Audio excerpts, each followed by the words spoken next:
आपके लिए एक खुशखबरी है। आचार्य जी का लिविंग गीता अब बांग्ला में भी आने वाला है। जी बिल्कुल, आपने सही सुना। চলুন শুনে নিই কিছু ডেডিকেটেড ভলেন্টিয়ার্স এর কথা যারা এই বাংলা অনুবাদটা তৈরি করতে বহুত কঠোর কঠোর কঠোর পরিশ্রম করেছে। नमस्ते, मैं डॉक्टर अशोक कुमार अग्रवाल पिछले 2.5 साल से आचार्य प्रशांत से जुड़ा हुआ हूँ। এই প্রসঙ্গেই আমি একটা বিশেষ বইয়ের কথা বলতে চাই। এটা হচ্ছে লিভিং গীতা থ্রু কোটস। এই বইটা এতদিন শুধু ইংরেজি ভাষাতেই পাওয়া যেত, এখন এটা বাংলাতেও পাওয়া যাচ্ছে।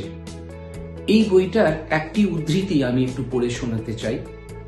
কাউকে ভালোবাসা মানে তাকে ডানা দেওয়া, নির্ভরতা বা নিয়ন্ত্রণ প্রেম নয়। তাকে আত্মজ্ঞান নিয়ে উড়তে দাও, এটাই সবচেয়ে বড় সেবা। এই ধরনের অত্যন্ত মূল্যবান উদ্ধৃতিতে ভরা এই বইটি আমি আপনাদের প্রত্যেকের কাছে অনুরোধ করছি, আপনারা এই বইটা পড়ুন এবং আপনাদের আত্মীয় স্বজন বন্ধু বান্ধবদের পড়ান, তাহলে সবারই মঙ্গল হবে।